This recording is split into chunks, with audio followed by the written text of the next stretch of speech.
Is it going? It's going. Oh, hi. Hello. Hello. Greetings. We're back. We're back. Hello. Welcome to Third Eye Sailing. You know the fucking shit. Okay. So how is everyone? We're fine. Sort of. Everything's going okay. We are going to be scraping the barrel today because we haven't done much. We've done much with other things. I guess we'll, highlight, low light. I'll go first. Is that okay? It's fine. Go right ahead. Okay. Well, we went to our little oyster festival here in our town last weekend. Yes? Yeah. 2 weeks. It really doesn't feel like 2 weeks since we last recorded, but that's why I was confused today. Like, oh, we have to record. Mm-hmm. Well, I don't know.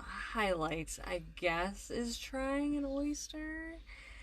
I mean, they didn't suck. They didn't suck. So We waited an hour Yeah. to try one oyster. And I don't know. Was it worth it? I you don't eat them again? Probably not. There's just some really diehard people. And That place is always busy. always busy. Always. The restaurant here in town, the oyster restaurant, I don't know. Maybe you have to start from a young age. I don't know what kid would take a shot of an oyster, but I don't know. like I tried to spoon it out with the stick, and it wasn't working. What did meat spaghetti? Meat spaghetti. Meat spaghetti. And so we had them. They were grilled, and we had the barbecue kind of flavor sauce on them. It was either that or lemon butter, right? And, I don't know. It's just different. Never again. Yeah. Not worth it. Not worth it. Not worth it. No. There were clams. I don't know if those would have been any better. I don't know. I heard they're kind of the same. What? Clams are kind of the same, texture and everything. So if anyone knows, please, this is one thing you can write in about. I don't want the answers to any more questions, except what's the difference between clams and oysters? I know Google could be our friend, but I'm lazy. So, so that was kind of the highlight, even though it was an hour wait. It was still something new, We talked to some people. Yeah, really nice people. Yeah. People from Oregon, people just around the town. Quite the mix, which was nice to see. Age, gender, ethnicity, we kind of got it all here. Yeah. So, low light. What was I had a low light, but now I can't really think of a low light. I have to think of one though. So the sprouts, my little microgreens. I think I'm using the wrong word, because They're microgreens, I think, not sprouts. well, and my friend said that sprouts are more like you grow in a jar. Oh, okay. Apparently. Okay. I'm not sure what there's a difference. Well, because I think sprouts, she kind of described it as they're more of the hydroponic side with the jar. Oh, okay. I can see that. Yeah. I guess. I don't know. But she also tried the whole method of growing them on a wet paper towel, and they worked great. So she called those microgreens. So maybe if they're not in a jar, they're microgreens. Okay. So I had a test run. Just a little update with the sprouts. The leading into the low light. So the only thing. Wow, I'm Okay, so I did one row in the grow tray. So 5 cells, little square cells. I started with that, with the coconut coir compost and I don't know. second round of seeds, I only did like 5-ish, 4-ish seeds in each cell. So only 2 of the cells yeah. actually made a bunch of green stuff. I think it's just where the placement is with like the sun. So now I harvested those today, this morning, put them in a little bag. I haven't tasted them yet, but I mean, they don't look like broccoli. I guess I expected them to look a little bit more like broccoli, but they just kind of growed straight, like yeah, little stems, like grass. And you still get all like the benefits and all nutrients and all that kind of stuff from it, if not actually more than from like the actual like broccoli. Because so I was looking more into like how broccoli grows and remembering from Dad when he's grown broccoli before. It flowers, so it grows like a big leafy plant, and then the broccoli is created from like flowers, and then you pick it off the plant. So that's why it's only just like a stem. So it's one stem, and then the broccoli goes like off of. Yeah, once it gets super big and leafy, and then it like flowers, and then all the broccoli grows, and then you pick it, and then it grows more, and you pick it, and it grows more, and you pick it, and it grows more. That has to be a really thick stem to hold these. I mean, huge broccoli heads. Yeah. Whoa. Okay. Well, so I took those out and I put a bunch of more. I put the rest of the seeds in the whole row that I had already started. I didn't put really any new compost. I put like a dusting on the top, but yeah, filled those cells. So we should see a good amount. It should look like grass. Yeah, like it's just a bunch of grass growing. So, low light, yeah, only 2 cells, which I guess it was a trial, and I guess it worked. So it's really a highlight. It works. It's just trial and error. It's just it's such a process for such a little reward. But I guess if you're putting, like, we'll see what happens with all these seeds. Like, I didn't put many seeds in, so hopefully it'll turn out better. Your turn.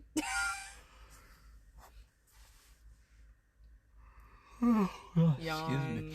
Because of course I have to yawn right when it's my turn. Highlight, I guess, would be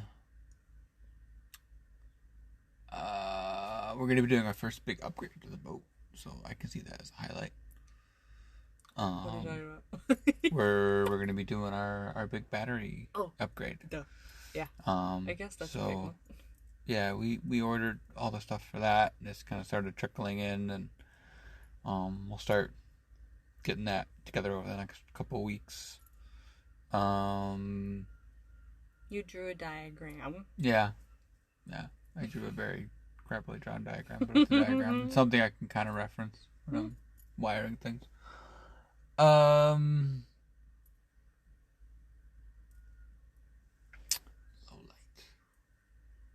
Well, also, I have to mention, because we forgot, our water is now fixed. Oh, yeah. Yeah, we did that. We teed the drain, the head drain in, sink drain in with the through hull for the toilet intake. So, which is kind of nice because now we can flush the head with fresh water if we feel like it. We don't feel like putting stinky seawater in our tank. So we put water in the sink, and I don't know why it doesn't go down, but it doesn't go down. Well, it's because the through hull is closed, so it'll go down the hose, and then it'll fill.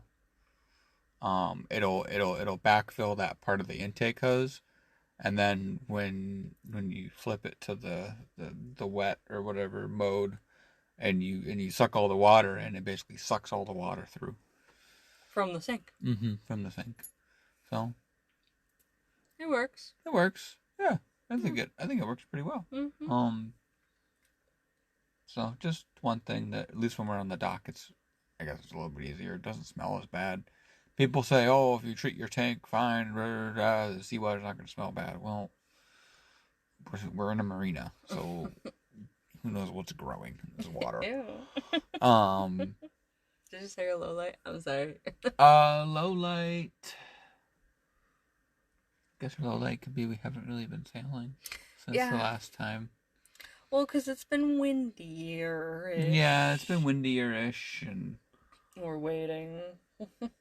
yeah, just want to be more comfortable when we go out and heavier winds. And we are getting not a new boom, but it's a new to us boom to replace ours, because our outhaul's broken on ours, and it was cheaper to buy the boom off of our friend than to replace the outhaul ourselves. So, And like we did have the mainsail up on our first ride over here. It just yeah. You can't adjust it. Yeah. With our outhaul right now, you can't loosen it or tighten it. Yeah. Okay. Yeah, you can't loosen or tighten the foot, and with it being loose footed, it's kind of one of the important trim pieces.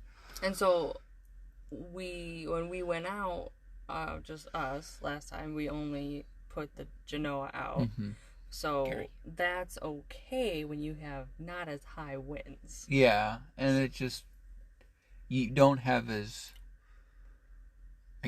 great control of the boat sometimes when just the Genoa's out. It can be hard to get it to point. So that's properly. why we've waited. Mm-hmm. That's why we waited. So. But the wait's almost over. Our friend will be coming up this coming Friday. And we'll get that swapped out. So it should be pretty quick, and maybe we'll go sailing this weekend. We'll see. Yeah. Hopefully. Yeah, we'll see where we get with the battery stuff. Mm. You know, if we're kind of mid battery rip out, we can't really, depending on what's wired up and what's not, we might not be able to go out till we finish it. But that's okay. We got plenty of time. Sort of. We're trying to take a trip. Yeah, we got time. We got a month. A month. Yes. We got a month, and we're gonna buckle down, and we're gonna start coming out here more. Yeah. I hope so. Just even if it's just to hang out for a little while. Yeah. What the heck? Oh yeah, and I sold things yesterday at the market. Made some moolah, so that's good to know that could work when it's nice outside. Mm-hmm. We had a good turnout, getting a canopy from our friend we met. So gotta get that all ready to go. We'll have that next weekend, hopefully, and make some more money. What else? Oh. Yeah, guys, this is gonna be short. It's gonna be a short one. But Dustin brought up the idea about, we were talking about a lot of pink women sailing solo, so he brought up the men sailing solo. So I sent him some links, and I'm gonna look at some pictures, and then he's gonna read the descriptions of the guys that are in this article. I looked at a bunch already, but I want to see how much correlates with their backstory and what they were able to do, because I didn't read their backstories. I just looked at some of their pictures. But I don't know, it's pretty interesting how just your social programming and how you're brought up, it just affects your motives and your personality so much today. And I mean, I think a lot more in the past it did. Mm-hmm. Like how you're raised kind of just affected so much of what you became in life. Mm-hmm. And that could really be a good thing or a bad thing. And I think way back in like the, I don't know, like early 1900s, even later 1800s, it's like, that's why it took so long for so many ideas and views. It took things so long to progress into like a more accepting and caring and compassionate society. Mm-hmm. Like, we all just kept getting these ideas getting passed down to us, and I don't know. So that was a rant. Um, so who's first? So we have. I am sorry if I butcher these names. Che Blythe, Blythe, Blythe. Born in 1940. When he made the exploit that made him famous, it was 1971. You want me to read it and then you'll do your picture thing? Yeah, sure. Okay. His name is carved in history. He was the first in 1971 to circumnavigate the globe single-handed without stopping from east to west against the winds and currents on board his 59-foot boat, British Steel. Where's his picture? Let's see. No, he's the this is what I was saying. So a lot of these guys, they wear like it's an inauthentic red, but he looks like a yellow blue. Oh, okay. I think it's hard to tell right now, but yeah, a lot yellows.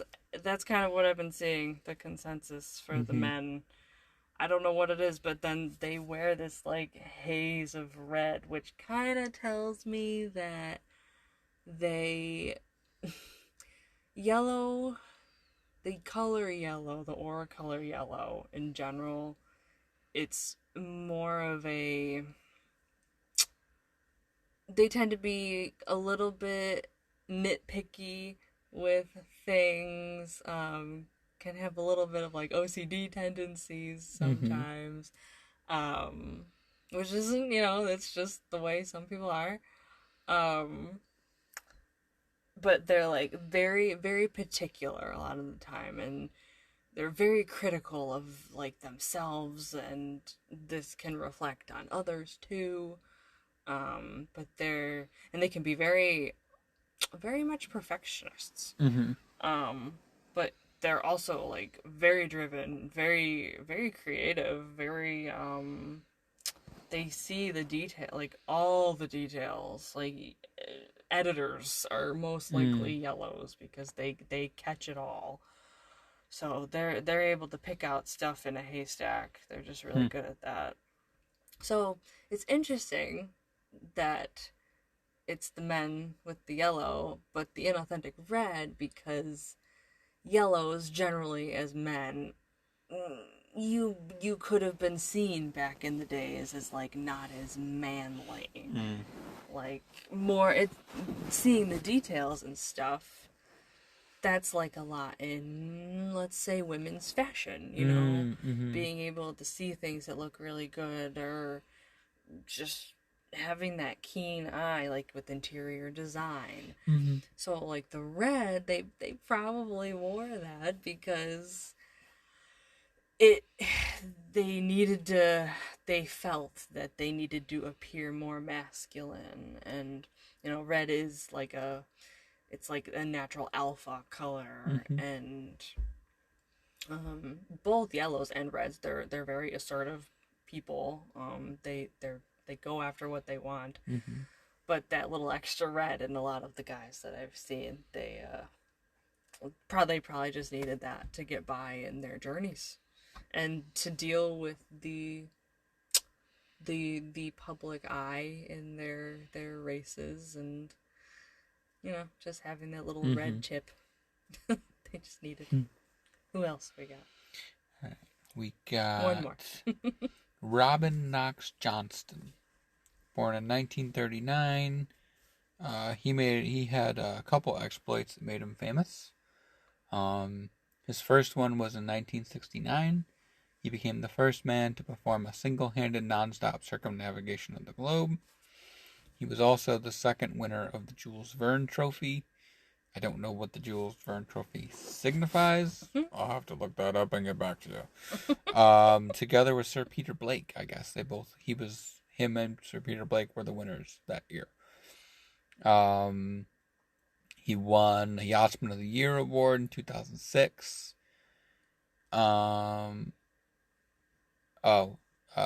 In 2006, he became The oldest yachtsman to complete a round-the-world solo voyage. Oh, wow. At 67. Wow. In the Velux 5 Oceans race.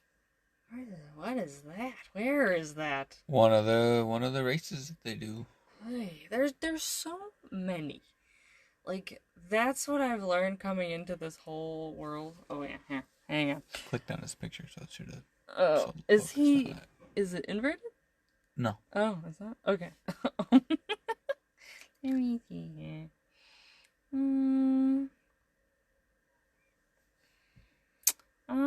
Yeah, he's another yellow though, with a little bit of red too. Huh. The other guy kind of had a little more purple. He could be a yellow indigo. Okay. So, yeah, he's way more yellow though. Yeah, it's just, it's really interesting. And Dustin, he's a green, so I only saw like one, maybe two greens. Mm-hmm. And you would think that it would be more greens, but I don't know. Mm-hmm. With the solo navigating, it really makes me think like, oh, I had a thought. Just like maybe they want to get away because they're not accepted anywhere else. Maybe. Kind of like a pink. Mm-hmm. Oh my gosh. So, no, yeah, it's tough. Even today, it's tough to be a yellow guy. So I can't imagine anything before this time. Yeah. Ugh. Like, being a green today as a guy is actually, it's pretty simple when you think about it. Because of all the tech, we need greens. We need you. Like, now more than ever. Oh, yeah. And, like, red guys probably were really... I mean, they haven't really had a dull moment. Let's be honest with just how the world works. I mean, red guys in war and, like, the Revolutionary War, any wars. I mean, all the freaking wars we've had, the red would have served them well. Mm-hmm. So, and red guys today, they're probably the ones that might be having a little bit of a tougher time, if anything, now, just because the typical alpha male is kind of, if they're not in check and they're not well balanced, they're probably getting a lot of scrutiny. Mm-hmm. Because women aren't really putting up with that anymore. So, it's just interesting. What else? Anything else you got? Little history lesson? Any questions? No, not that I can really think of at this moment. At this very moment. At this very moment, when we are recording. No, I think that's it. Alright, guys. That's really all I got. So, yeah. We'll be back. Stay tuned. Stay tuned. Keep We'll listening. Yeah. Share and subscribe. Yeah. Third Eye Sailing on Instagram. We're at 185 followers. Wow! So, I don't know how many of you on here listening to this are a follower, but if you're not, please follow. And if you're following, please listen. Yeah. But you're already please listening listen. if you're listening. Yeah. So. Thanks, guys. Yeah. Support. Alrighty. Love the support. Peace out, guys. Bye.